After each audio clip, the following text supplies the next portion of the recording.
सियावर रामचंद्र की जय। पवन सुत हनुमान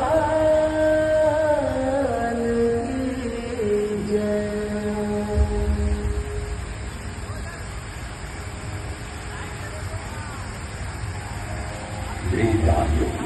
अंजना और केसरी के आंगन में वायुदेव के आशीर्वाद से बालक पैदा हुआ। नाम रखा मारुति। जब बालक का जन्म हुआ तो उसका शरीर असाधारण था। उसका मस्त चमक गया, आंखों में अद्भुत तेज था। उनका बचपन शरारत था। इतना कि एक दिन जब बहुत धूप लगी तो सूरज को लाल फल समझकर निकलने लगे।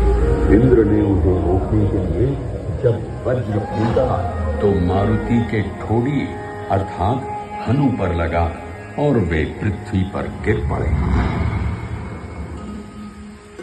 इसी कारण से मारुति हनुमान कहलाने लगे। वायुदेव को जब ये पता चला तो वे अत्यंत क्रोधित हुए और उन्होंने संसार में वायु प्रवाह रोक दिया।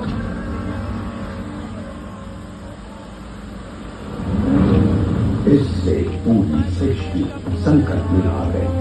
ब्रह्मा जी समेत सभी देवता वायुदेव से प्रार्थना करने लगे। इंद्रदेव ने माफी मांगी और हनुमान जी को अमरता और अजेयता का वरदान दिया। हनुमान जी की शरारत और बाल सुलभ चंचलता कम होने का नाम ही नहीं लेती थी। एक दिन उन्होंने खेल में कुछ ऋषियों के यज्ञ में बाधा उत्पन्न कर दी। वे कभी उनके पात्रों को इधर-उधर कर देते, कभी उनके वस्त्र खींच लेते। अब ऋषि क्रोधित हो गए और उन्होंने हनुमान को श्राप दिया, हे बालक, तुम अपनी शक्तियों का दुरुपयोग कर रहे हो, इसलिए हम तुम्हें श्राप देते हैं कि समय आने पर तुम अपनी शक्तियों को भूल जाओगे। पिता के मनाने पर ऋषियों का क्रोध शांत हुआ और उन्होंने हनुमान को एक वरदान भी दिया। हनुमान, तुम अपनी शक्तियों को भूल तो जाओगे, परंतु जब भी कोई तुम्हें तुम्हारी शक्तियों को स्मरण कराएगा तो वे शक्तियां पुनः जागृत हो जाएंगी। दिन बीते। बाली से हारने के बाद सुग्रीव हनुमान के साथ किष्किंधा के गहरे जंगलों में रहते थे। वहीं उनकी भगवान राम और लक्ष्मण जी से भेंट हुई। वनवास के दौरान भगवान राम अपनी पत्नी सीता को खोज रहे थे। हनुमान ने राम को देखा और अपने प्रभु को पहचान लिया। वे तुरंत उनके चरणों में झुक गए। भगवान राम ने बाली को हराने में सुग्रीव की मदद की। राजा बनने के बाद अपने सैनिकों को माता सीता विशाल समुद्र कैसे पार होगा। जामवंत ने हनुमान को अपनी भूली हुई ताकतों के बारे में याद दिलाया।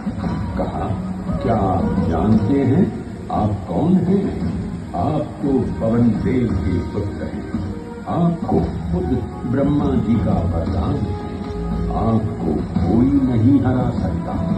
हनुमान जी स्वयं को पर्वत जितना विशाल कर समुद्र को पार कर लंका पहुंच गए।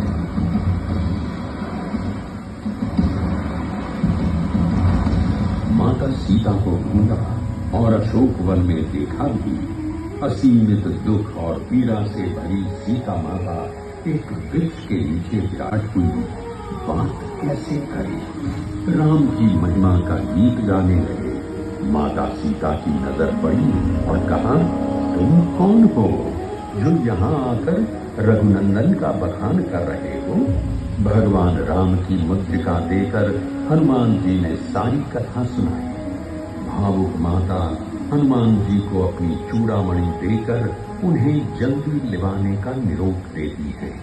हनुमान जी आशीष पाकर चलने लगते हैं कि मन में उद्दंड ख्याल आते हैं। रावण की नगरी को तहस नहस करने लगते हैं, पकड़े जाते हैं और रावण की सभा में पहुंचते हैं। वे विनम्रता और गरिमा के साथ अपना परिचय देते हैं, लेकिन अहंकारी रावण उन्हें बैठने के लिए स्थान देने से भी इनकार कर देते हैं।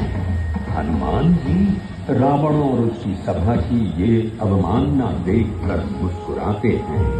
वे कहते हैं, ए लंका नरेश, मेरा उद्देश्य केवल तुम्हें चेताना है। धर्म का पालन कर माता सीता को श्री राम को लौटा दो। यदि तुमने अहंकार छोड़ा तो तुम्हारा कुल और ये लंका सुरक्षित रहेंगे। मैं एक दूत हूँ और दूत का अपमान केवल उस राजा के लिए विनाशकारी होता है जो धर्म का मार्ग छोड़ चुका हो। लेकिन मुझे किसी अन्य के दिए स्थान की आवश्यकता नहीं। मैं अपना स्थान स्वयं बना सकता हूँ। जय श्री राम। इसके बाद हनुमान जी अपनी लंबी पूंछ को चारों ओर लपेटते हुए एक ऊंचा और भव्य आसन बना लेते हैं। क्रोधित रावण कहते हैं, अरे वानर, तुम्हारी इतनी हिम्मत कि तुम मेरे सामने इतना ऊंचा बैठे। तुझे इस स्थान का मूल्य चुकाना होगा। अपने सैनिकों को उनकी पूंछ में आग लगाने का आदेश देते हैं। जैसे ही उनकी पूंछ में आग लगाई जाती है, हनुमान जी अपनी दिव्य शक्ति का प्रदर्शन करते हैं। वे अचानक अपने आकार को बढ़ा लेते हैं और रस्सियों को तोड़कर मुक्त हो जाते हैं। इसके बाद हनुमान जी जलती हुई पूंछ के साथ लंका के हर कोने में दौड़ने लगते हैं और आग लगाते हैं। उनकी गति इतनी तेज होती है कि राक्षस उन्हें रोकने में असमर्थ हो जाते हैं। अब युद्ध की बारी थी।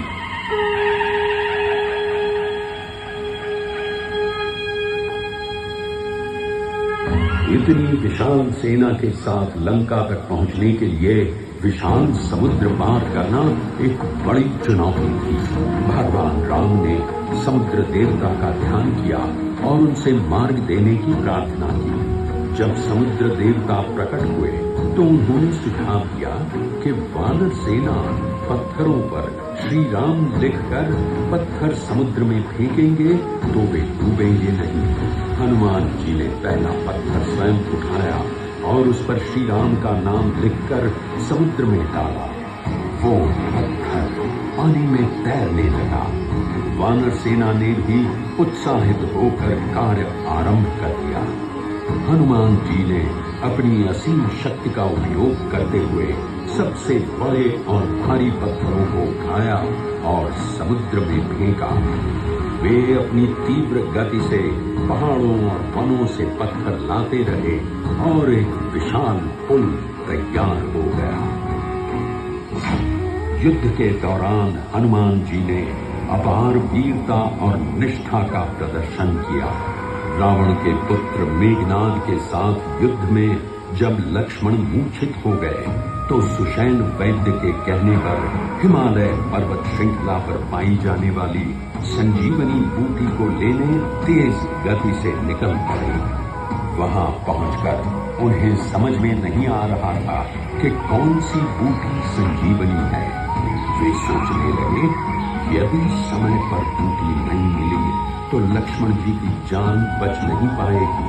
अब मैं इन जड़ी बूटियों में संजीवनी बूटी नहीं पहचान पा रहा हूँ, अतः मैं पूरा पर्वत ही उठा ले जाता हूँ।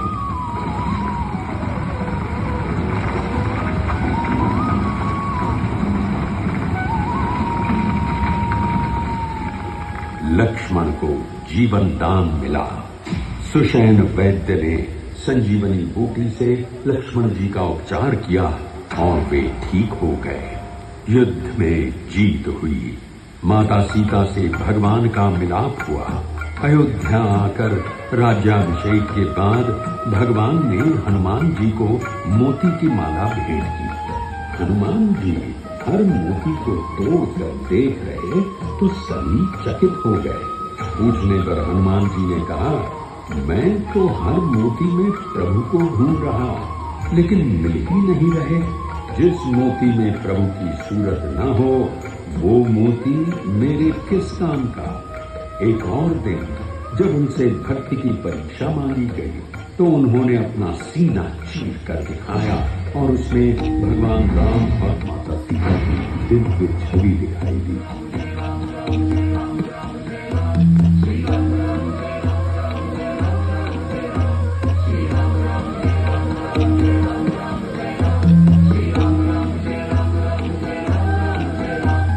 राम रसायन तुम्हारे पासा, सदा रहो रघुपति के दासा।